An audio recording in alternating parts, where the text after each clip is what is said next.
We're not going to write songs about like horrible misogyny, brutal killing, serial killers. It's not really what we care about. We're like more about, we want to laugh in the face of like the death that we face all the time.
Welcome to the Dreams of Consciousness podcast. If you'd be so kind, would you mind introducing yourself? Hello. I am Dr. Ross Sewage from the band Exhumed and a big laundry list of other bands. And in that big laundry list of other bands is Impaled and a few of the other projects that you've had that you were kind enough to come on this podcast before to speak about. We never want to forget Impaled, even though we sort of forget ourselves sometimes. But since this is the first time you're on speaking about Exhumed, I'm going to have to ask you this annoying question. How would you describe the music of Exhumed? What is Exhumed?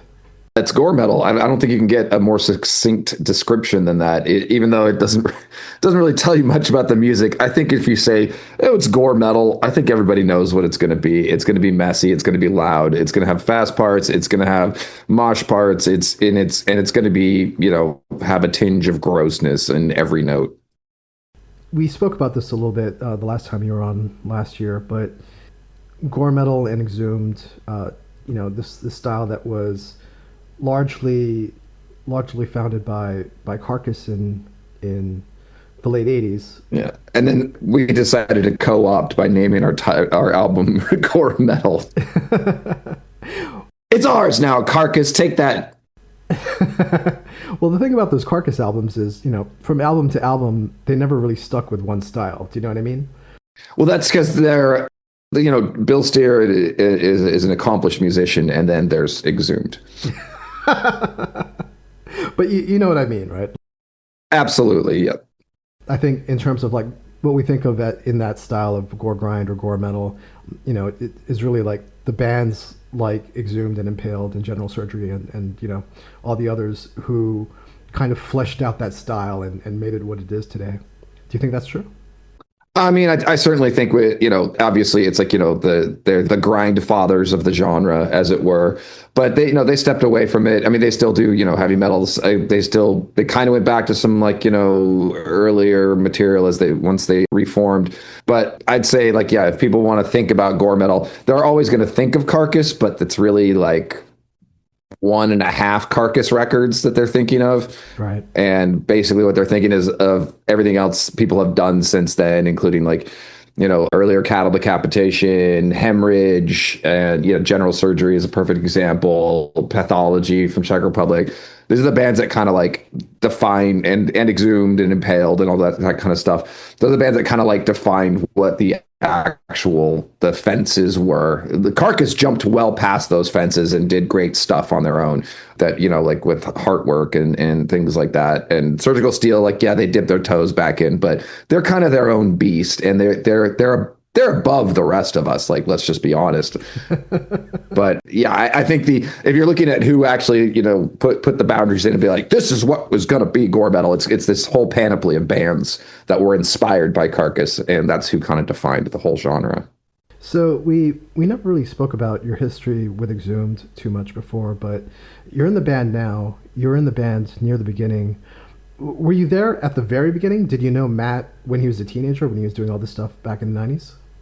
I didn't know them at the very, very beginning, but very shortly afterwards, I met the original drummer, Cole Jones, in high school. I think they'd only been jamming a couple of years at that point. They had the first demo, and the excreting innards 7-inch, because I have a copy of that. So I met Cole in high school.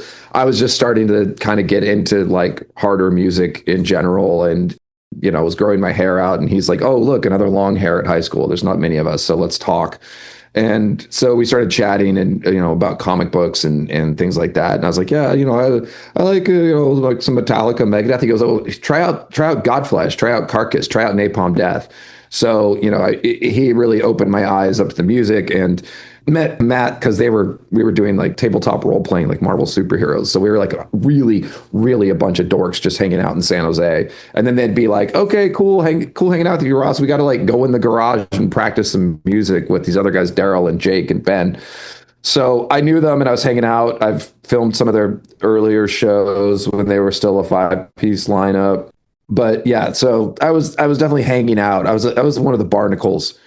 I'm sure the original vocalist had thought of me. It's like, what is this fucking barnacle hanging around for? But hey, it's just if you insert yourself enough, you can be with the band 30 odd years later. Well, what brought you back to Exhumed? Had you and Matt been in touch that whole time? No, we had actually. There was a great deal of time where we didn't talk, and a couple times where there was actually some pretty close to fights. They were kind of pathetic, but it was a little bit of pushing and shoving at some shows and some stuff like that. It got pretty heated. And then Matt kind of quit Exhumed. I mean, we did play a show, like a couple shows together, but we didn't really talk. And then, he kind of like semi-retired, and then came back and showed up at an Impaled show and just came in backstage with a 6-pack of beer. And that kind of started the peace brokering after. Oh, wait, I skipped a part. I did provide a bunch of tapes for the Platters of Splatter, because I had all the original digital master or, DAT tapes and stuff like that. I thought that was the piece, but then it got heated again because of some dumb interviews and stuff, just children sniping at each other. And then Matt came back in the late 2010s, kind of started making some peace. And then he emailed me when they were planning to do Gore Metal Redo. And he asked if I, said like, well, if you want to be on it, it would be cool to have you. And I thought I was going to look like a prick if I refused to record vocals for that. So I did that, and then they were doing a tour, and their bassist Matt Slime had asked to leave the band. And Matt said, "Well, hey, since we're promoting Gore Metal Redo, do you want to rejoin and do this tour with us?" And I was like, "No, because it's 2 weeks away, and I actually have a job, so I couldn't do that." But I was like, "I'll meet you on the West Coast, do like 5 shows where I jump on," and and so Matt Slime was not able to retire from Exhumed for at least one more month. And I jumped on, hung out with those guys, and we had a really, really good time. We had one night where we had like a big, long, drunken heart to heart. And then at the end of it, Matt asked me if hey, Matt's Slime is leaving. Do you want to play the show in Mexico with Judas Priest? And I'm like, are you fucking kidding me? Of course I want to play a show in Mexico with Judas Priest. He's like, you're going to have to learn some of our later songs. I'm like, well, I guess I'll have to listen to them finally, because I never did. And they were fun. And that trip was kind of a shit show. That's a whole other story. But we did play the show. We watched Judas Priest. And sometime after that, Matt was like, do you want to just rejoin? Because this seems kind of fun and it feels right. And I was like, yeah, actually, I talked with my other bands. I was like, okay, you guys are all first, but I'm gonna rejoin Exhumed. We'll see how it goes. Did a record, and we just stuck it out and realized, like, wow, we were just dickheads to each other as kids, but we actually still get along. I'm curious about your perspective on those albums that you didn't play on, because since you weren't involved with the writing or recording, how would you describe the evolution that Exhumed went through from the time that you were in the band to some of that later stuff? I think I'm going to catch some hell. I'm not super into the early Exhumed stuff. I think it got better later.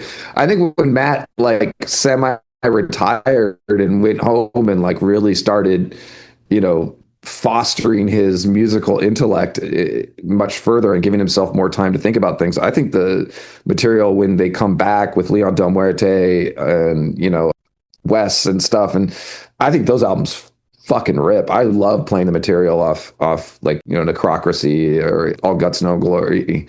Those albums are awesome. I really like those ones a lot. And I think it shows it still harkens back to the death grind and, mixing in a lot of elements of thrash and stuff, but I think it's just more cohesive and honed, and it sounds like it's still got the energy of an angry teenager, but with the intelligence of a thoughtful adult.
The lineup that Exhumed has now with you and Sebastian, has this largely been the same lineup since 2019, since the horror album? Yeah, amazingly, Exhumed has been able to maintain a lineup. It's one for the history books. We were pretty excited to just have 2 records together with horror and then To the Dead, and now we've made a 3rd one together. And so we're hoping we can keep this one going for a while. Everyone seems into it. We still all love each other. So I think we could squeeze out a few more over the years until me and Matt are in Mike or in walkers or whatever it's going to take to get us on stage. The last time we spoke, you mentioned that you guys are doing a lot of remote writing these days since people are so spread apart. I believe Sebastian's on the East Coast. I think the rest of the band is still in California. No, Mike, our drummer, is in Ohio. Baz is a kid from Dundalk, Maryland. And then me and Matt are both in California, though we're separated by about 200 miles. Are you, Matt, and Sebastian writing full songs, demoing full songs, and then submitting them to the band? Yeah, yeah, basically the process is well, the process is whatever Matt writes, he just gets to keep, and I try to critique it, but he doesn't want to hear it from me. But yeah, me and Baz will like I do a lot of I don't do a lot of guitar playing, but I do a lot of guitar writing. You're probably never going to see me play guitar, but I do play it at home. Try to write some riffs, put together songs. I put mine together. I use Guitar Pro, and then demo out the recording. Baz is a maniac and actually just plays every single instrument because he's a multi-instrumentalist, and someone should break his arms and legs because I'm jealous. But he'll just crank out an actual full demo because he's running a studio out of his place. So he records bands. So he's set up to record any time. And Matt sends us his stuff, and then we send him our stuff. And there's actually very little changes or critiques. I think we all trust each other to write decent music. I think we all have a pretty good bead on what's gonna happen. And then once we have all these demos together, then me and Matt will just kind of like start writing some lyrics. And it's not like we pin it to a board and be like, you do this one, you do that one. It's more like, oh, hey, I just thought of ones for this song, and okay, cool. And then I'll think of one for another one, and then it just kind of fills up. So, the last time we spoke last year, you mentioned that you were recording your tracks for a new Exhumed album. That album will be coming out on the 20th of February through Relapse Records, and it's called Red Asphalt. Tell me a little bit about your intentions for this album. Going into this, did you want to stick to like a classic Exhumed style, or did you want to add some stuff? I think it's a lot of Exhumed doesn't have that much breadth of musicianship going on at any given point in our career, but I think you'll find what we were trying to put a pin on it. Say I think there's a little more sleaze on this record, as opposed to just like sheer anger or sheer grossness. Like it's kind of sleazy, and there's like a lot of you'll find more of that in there. There's still like super hard blast beats and death grind going forward, and the typical gore metal you're gonna like. But hey, there might be like a slightly pungent stench inspired riff, or some material like that, like to pepper it. And I think that was just like kind of fun to do, and kind of was inspired in part by like the theme of the record of being on the road, and the kind of sleazy feeling that you have sitting in a van for 15 hours without a shower for 5 days, and eating nachos from a Flying J that have grown cold underneath your van bench. So that crept in there, and so I think you'll find a little bit more of that, which I'm happy about. I love Punch and Stench. That's one of my favorite bands. So I think every death metal band could use a little more sleaze. Let's talk a little bit about the theme of being on the road. Would you describe this as a concept album? I would say it's a conceptual album. There's not, to me, if you say concept album, I'm expecting a narrative from beginning to end. Right. Death Revenge is a concept record, but like Horror was also somewhat of a conceptual record in that it was supposed to be more of an 80s throwback, and very Repulsion inspired. This one is, we were driving on tour, and we were talking about what we wanted to do with a new record potentially. And I was like, I've always said like, oh, how come we don't have like a road song? Well, I want a sweet road song about being on the road and how we just can't wait to get home. That kind of shit that you always got from all the 80s metal bands. And that kind of inspired Matt to be like, well, we could try to write a death metal road song, but of course it would have to be about death and gore. And then I was like, well, why doesn't that just the whole concept of our next record is like road songs, and like, whether it be like auto crashes or, explosions or, all this like horror and tragedy. Think about, movies like The Hitcher and Death Race 2000 also. And then that got us talking about all the kind of exploitation safety films that they would show us in high school driving courses, which I don't think they show anymore because you can just find all that shit on YouTube now and TikTok. So, but we were like in it, they rolled a 16 millimeter projector, and then all of a sudden you're looking at like dead bodies in cars, and they drive like a wrecked car, the day before senior prom or whatever, and try to remind everybody that they shouldn't be drinking and driving, those kind of like scare tactics. And so that seemed rife for us to pilfer for ideas and that kind of vibe. Is this album a public safety announcement? Is this your way of telling people to buckle up and I mean, it absolutely. I think that is part of it. I mean, if there's a little bit of good we can do in the world, it's like, we're not going to write songs about like horrible misogyny, brutal killings, serial killers. It's not really what we care about. We're like more about, we want to laugh in the face of like the death that we face all the time. And that's, on the road, it is incredibly unsafe. I mean, I keep telling this story but 4 days before we announced the album, I got involved in a hit and run accident. So, and my car is costing me a lot of money right now. So go out and buy those Red Asphalt LPs. But like it happens all the time. Me and Matt were involved in a wreck together in the 90s when we were coming back from an Exhumed show, and we were traveling in a shitty 4Runner, and Matt was driving overcorrected. Those things were built like shit back in those days. They had a very narrow base, and they flipped all the time, and he managed to flip it and rip part of my face off, which was pretty cool. Jesus. So, that stuff does happen. So, and it just happened to me, and I'm still going to be going to the courts trying to get my money out of this fucking jerk that we found. That's going to be a months-long process. And so, yeah, it's a bit of a PSA. It's also, Exhumed is members, can't say for myself, but some of the members have certainly had their brushes with some reckless driving and some consequences from it.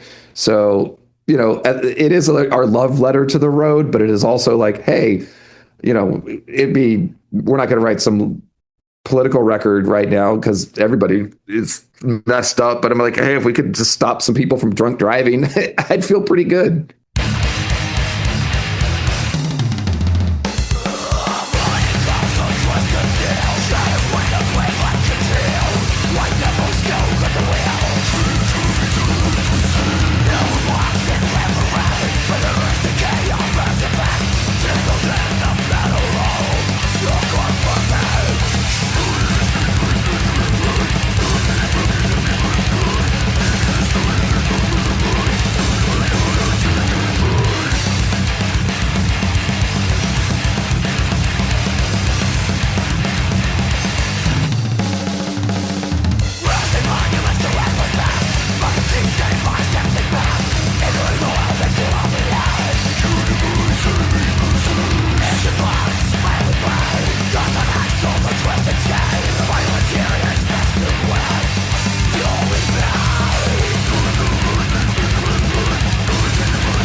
do you help with the lyrics? Do you write some of the lyrics with Matt?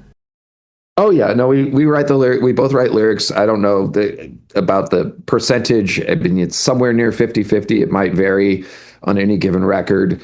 And then we sat down at one point this year, like together in person, and like went through the songs and read, going over the meters of the lines and like laughing with each other if somebody had a good word play or pun, and just kind of polished everything up before we actually went in to record our vocals. Did you guys do all the recording remotely? Yeah, just well, the Baz and Mike fly into San Luis Obispo because Exhumed some years ago we took some money we had lying around and we got a new rehearsal space and built an actual recording studio in it, darker corner. And the idea was to keep churning out 7 inches and splits. And then Mike moved to Ohio. So that, for good reasons, but that didn't quite work out, but we still will record and engineer there for the drums. And then after that, it is all remote. Matt records all his guitars in his studio. Sebastian records his stuff in his studio. And I have another rehearsal room here with Impaled. And so that does all happen remotely. It's not quite as fun as it used to be, but it is easier and it's budget friendly. Do you double track your vocals? No, never. Never thought about doing that. Even it's already unintelligible enough. I'm not sure why I would need to put a second vocal over it. Yeah. If it sounds like that, that's kind of cool. But no, not in any. There may have been a part here or there where I thought it sounded cool, but not in general. No. Yeah.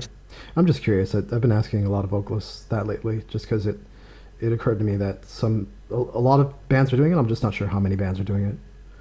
I mean, I've certainly had like either with Matt or with Sean from Impaled, I was like, because doing the highs, I was like, why don't you, double that one part because it sounds kind of thicker and neater and emphasis on something, but not generally. No, not throughout the recording.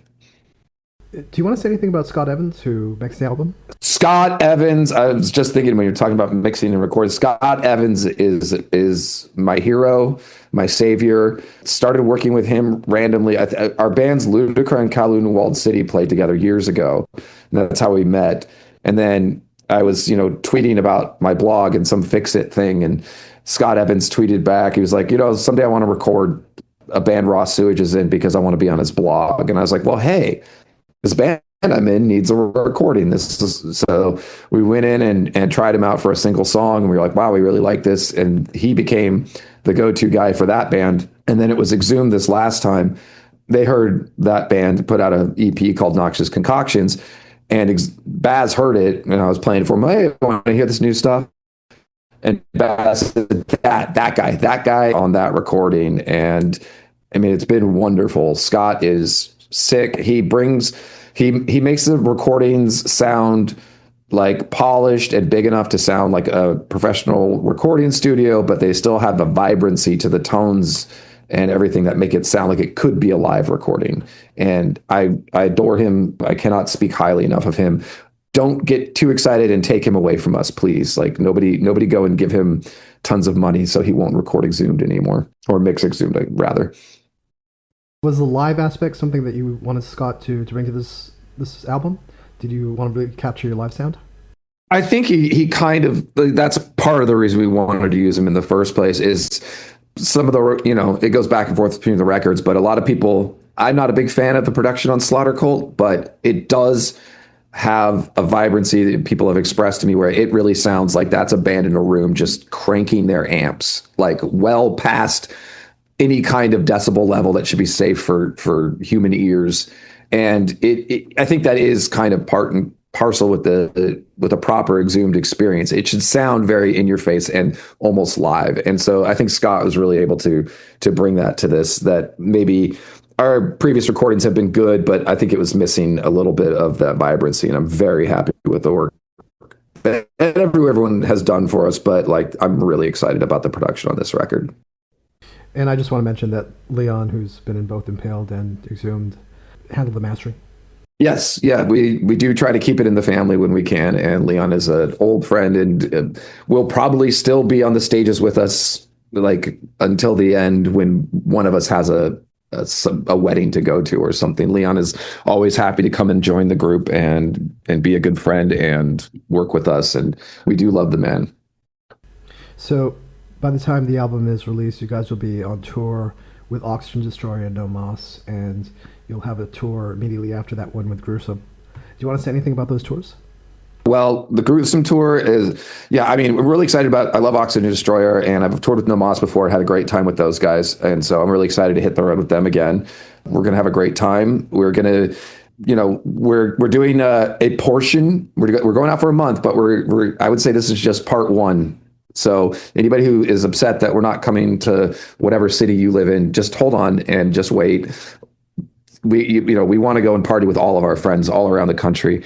We're very excited to get back to Europe. I think it's been 7 years. We had some misfires along the way that we were trying to get there around To the Dead, and things just didn't pan out. But we're so excited to get back there, eat all the cheese and bread that they have, and then we're gonna really see if we can actually kill Matt Harvey by making him play 2 sets in a row. So that's. We're going to see, or at least he'll have to he'll have to shut up in the van. So that'll be fun. So Red Asphalt will be out on February 20th through Relapse Records. Please tell everyone how they can order the new album. What's the best way to get it? You can, if you're a longtime Relapse customer, go to relapse.com. If you want to get any of our vinyl variant exclusives, or just go buy some older Exhumed stuff, go to the Darker Corners, darkercorners.myshopify. Just Google it and it'll come right up, and you can buy directly from the band, and that's fun. And if you're just interested in what I'm doing, check out my blog, drsewage.com. That's doctor with a K. I update it once in a while as whatever kind of goofy project I'm working on, whether it be a costume. There's a lot of pedal mods and amp fixing on there from years past. And I'll definitely be adding to it as we have some interesting experiences on the road, but hopefully we don't become Red Asphalt.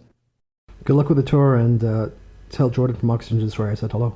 I will tell Jordan you said hello. It was good catching up with you, Ross. Take care. Yeah, definitely. Great to talk to you, Adrian. Cheers.